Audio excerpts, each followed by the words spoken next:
Smoke first, thin and gray, curling through the branches of a baobab 30 feet up. A man presses smoldering grass into a crack in the bark until the hum inside drops half a tone. His hands are already scarred, old white lines under fresh welts. He works his fingers into the split wood and pulls them out slick with honey, straight into his mouth. No hesitation. Cut to this morning. A spoon, a mug, a packet torn open before your coffee's even done pouring. No smoke, no height, no stings. Just a half-second decision you don't even remember making. Strip away the tree, the smoke, the risk. And what's underneath is the exact same drive in both of you. 40 million years old, and it's about to get a lot stranger than you like sweet things. Anthropologist Alyssa Crittenden, who has spent years documenting foraging behavior among modern hunter-gatherer groups, has tracked something striking. In societies where wild honey is still gathered by hand, it isn't a treat. It's one of the most calorically dense, most fought-for foods available, and people will take real physical risk, stings, falls, hours of climbing, to get it. Not occasionally, routinely. That tells you something the sugar is a modern invention narrative gets backwards. The craving isn't recent. The convenience is recent. Rewind further than any human tribe, any campfire, any tool. Primatologist Catherine Milton, who spent decades studying what wild primates actually eat, found that ripe fruit, sugar-rich, fleeting, seasonal, makes up the majority of the diet for many wild primate species when it's available. Finding it wasn't a lifestyle choice. It was the difference between an animal that reproduces and one that doesn't. Ask yourself, when was the last time a piece of food you wanted was rationed by an entire ecosystem's calendar? So the drive to seek out sugar predates tools, predates fire, predates the genus Homo by a wide margin. But here's the part that goes past we like sweet things. Dartmouth biological anthropologist Nathaniel Dominy has studied how sweet taste receptor genes actually differ across primate species, and found that the sensitivity of that receptor tracks almost perfectly with how much sugar-rich fruit a species' ancestors historically had access to. The receptor itself was being sculpted by the food supply, generation after generation, long before anything resembling a human existed. This is not a preference sitting on top of your biology. It is your biology, several layers down, older than opinion. Think back to those scarred hands in the tree. They weren't scarred because honey was rare in the sense of hardly existed. They were scarred because getting it always cost something. Smoke inhaled, height risked, stings absorbed one at a time. That cost wasn't an obstacle standing between him and the reward. It was the mechanism regulating the reward. Take the tree away, and you haven't removed the drive. You've removed the last thing standing between wanting it and having it. Now, most videos on this topic tell a tidy story from here. Ancient scarcity, disciplined ancestors. Then agriculture ruins everything. It's a clean arc. It's also missing the most important part of the actual science. Here's the thing to hold on to before the next part. The craving is older than the switch that supercharged it. Wanting sugar goes back tens of millions of years to the first fruit-eating primates. But somewhere inside that same stretch of deep time, something else happened. Something that didn't create the craving, but wired it to never turn off. Because here's what stopped researchers cold. You'd assume that because sugar was scarce for most of evolutionary history, our ancestors' bodies would have evolved restraint around it. Burn it efficiently, use it, move on. The opposite happened. Nephrologist Richard Johnson has proposed one of the most compelling explanations researchers currently have for why.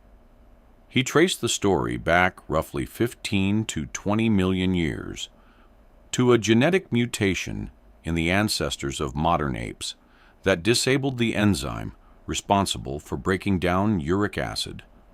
On its own, that sounds like a minor biochemical footnote. Johnson's research suggests it wasn't. That single mutation, in his account, made fructose, the sugar specifically found in fruit and honey, dramatically more efficient at triggering fat storage and appetite. Researchers in this field are still debating exactly how large that effect was. But the leading theory is that it supercharged a survival tool. Gorge hard, store fast, whenever sugar-rich food briefly appeared, because the next opportunity might be months away. In other words, the craving you feel isn't a discipline your ancestors were supposed to have and modern life eroded. It's a switch that was deliberately turned up to maximum in a common ancestor you share with every great ape alive today, millions of years before the first human walked anywhere. Weight for weight, that single enzyme change did more to shape how your body handles a candy bar today than any decision you've ever made about food. That's why a wave of sweetness doesn't feel like information. It feels like relief. Your pulse doesn't ask permission. Neither did theirs. Rutgers sensory scientist Paul Breslin, who studies how taste perception develops, has documented that a preference for sweetness is essentially universal in human infants from birth. It isn't taught, and it isn't cultural. Every population researchers have studied shows it. What varied for nearly the entirety of human existence wasn't the wanting, it was the getting. The tree stayed the limiting factor, not the tongue.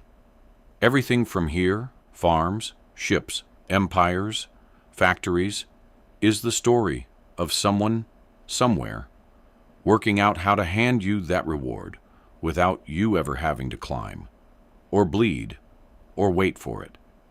Watch what happens to the scars. They don't disappear. They just stop being yours to carry. Sugarcane domestication in parts of South and Southeast Asia, several thousand years before the Common Era, did something honey and fruit never could. It made concentrated sweetness plantable, not foraged, grown in rows, on a schedule a human controlled instead of a season. Crush the stalk, and the smell that hits you isn't the clean sweetness you know from a bag of white crystals. It's green, grassy, almost vegetal. Syrup still tangled up with plant fiber. Closer to fresh-cut grass than to dessert. That single shift from finding sugar to farming it is arguably a bigger turning point in this story than the discovery of fire is in most others, because it converted a rare seasonal windfall into a crop with a yield you could plan around. The word sugar itself carries the memory of how rare that crystallized form once was. It traces back through Arabic sukkar to a Sanskrit word, sharkara, that originally just meant gravel, because refined sugar crystals were, to the people first encountering them, a genuinely strange substance, grit that dissolved into sweetness.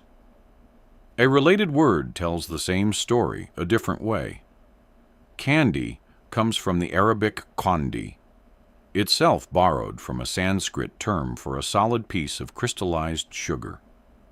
Two everyday English words, one Persian and Indian innovation underneath both of them.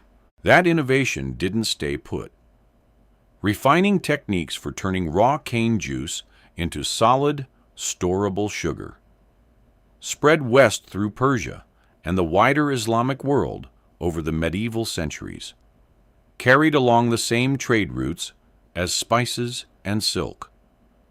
Before reaching Europe through contact during the Crusades, where it landed as something closer to a rumor of a substance than a food most people had ever tasted. For centuries afterward in Europe, sugar wasn't sold near the flour and grain. It was sold by apothecaries, in small, weighed amounts, stored alongside medicines, a substance closer in value, and in how carefully it was guarded, to a spice or a drug, than to a food. Picture that apothecary scale again, weighing out sugar in careful, tiny amounts, the way you'd weigh out something dangerous. Now picture the bowl on your counter, or the bag in your pantry that you never weigh at all. Historian Sidney Mintz, in his influential account of sugar's global spread, traced how a food once reserved for aristocratic tables became, within a few centuries, a staple calorie source for the poorest laborers in industrializing Europe. That transformation has a cost attached to it that deserves to be named plainly, on its own, without being folded into a metaphor. It was built on the forced labor of enslaved people, transported across the Atlantic in the millions, who worked and often died producing the crop that made refined sugar cheap enough for ordinary people to buy. The work itself was brutal in a specific physical way. Boiling houses where cane juice was reduced over open fires. Heat and steam and the sickly sweet reek of scorching syrup thick enough to coat your throat. For laborers who saw almost none of what the crop was worth.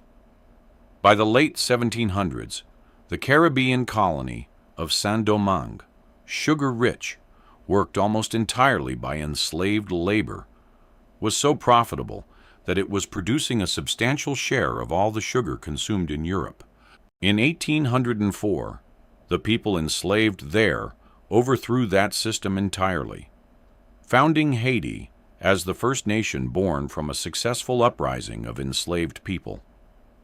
Sugar was valuable enough around the same period that in the 1763 Treaty of Paris, France chose to give up all of Canada to Britain in order to keep a single sugar-producing island, Guadeloupe, a trade that seemed obvious at the time, because an island of cane was worth more to a European treasury than a continent of fur. An 18th century European aristocrat might have tasted refined sugar a few times a year, spooned out like a luxury. A single can of soda today contains something like 10 teaspoons of sugar, more than that aristocrat may have seen across an entire season, gone in the time it takes to finish a drink. You can watch that shift in the numbers themselves. Estimates of British sugar consumption put the average person's intake at roughly 4 pounds a year in the early 1700s, a genuine luxury, rationed and counted. By the close of the 1800s, that figure had climbed past 90 pounds per person, per year. Not double, not 5 times, more than 20 times as much, inside 2 centuries. The fastest a food group has ever gone from rare to routine in recorded history. And sugar wasn't just a household matter. In 1764, the British government's Sugar Act taxed molasses and sugar imports into its American colonies, specifically because the trade had become valuable enough to fight over. One of the earliest frictions in a chain of grievances that would eventually help spark a revolution. Somewhere between the boiling house and your kitchen counter, The last of the friction disappeared entirely. No tree to climb, no smoke to breathe. Not even a laborer you have to look in the eye. Just a shelf, a wrapper, a few seconds. Your biology never got the memo that the cost went away. It still shows up expecting a windfall every single time. USC physiologist Michael Goran, who studies how the body metabolizes fructose, has shown that the modern diet delivers concentrated fructose in a form and volume, metabolically, unlike anything available before industrial processing. Not from fruit's fiber-wrapped, water-diluted version, but stripped down and stacked into everyday foods that don't even register as sweet to most consumers. Endocrinologist Robert Lustig has pointed to just how quietly this happens. One widely cited analysis of the American packaged food supply found added sugar in an estimated 68% of products on grocery store shelves, including savory categories like bread, pasta sauce, and salad dressing, where a shopper has no reason to expect it, and often isn't looking for it. Part of how it stays hidden is the label itself. Sugar shows up on ingredient lists under somewhere north of 60 different names: dextrose, maltose, evaporated cane juice, rice syrup, and dozens more, none of which read as sugar to someone scanning quickly, even though your body processes most of them the exact same way. And the pull isn't only chemical convenience. It's wired into reward circuitry that predates the modern food system by millions of years. Neuroscientist Nicole Avena, whose research on sugar's effects on the brain's reward pathways is widely cited, has shown that sugar intake triggers dopamine release in patterns that overlap with how the brain responds to some addictive substances. Not identical, but overlapping enough that "I can't stop at one" isn't just a phrase. When was the last time you checked the label? On bread? 15 million years of a fat storage switch tuned for scarcity, meeting a food supply engineered for the opposite. That's not a moral failing. That's a straightforward mismatch between the world your biology was built to expect and the one your biology now lives in. So no, sugar itself isn't new. Wanting it isn't new.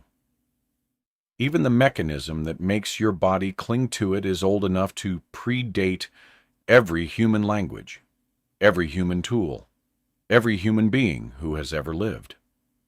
What's new is the absence of the tree. Somewhere, that man is climbing back down, hands stinging, mouth still coated in gold, already thinking about the next hive he knows about 3 ridgelines over. He'll wait weeks for that one. Maybe longer. The waiting was never the flaw in the system. The waiting was the system. You don't wait anymore. Nothing in your kitchen asks you to. And the same 15-million-year-old switch that made his effort feel worth it is still running in you right now, just with nothing left to slow it down. That's the real story, hiding inside something as small as a spoonful of sugar. Not a modern weakness, but an ancient strength, operating in a world it was never built for. If you want to keep tracing where the rest of your instincts came from, the ones you assumed were choices, and turn out to be inheritance, that's exactly what this channel exists to do. Subscribe, and we'll keep digging into where the rest of it came from.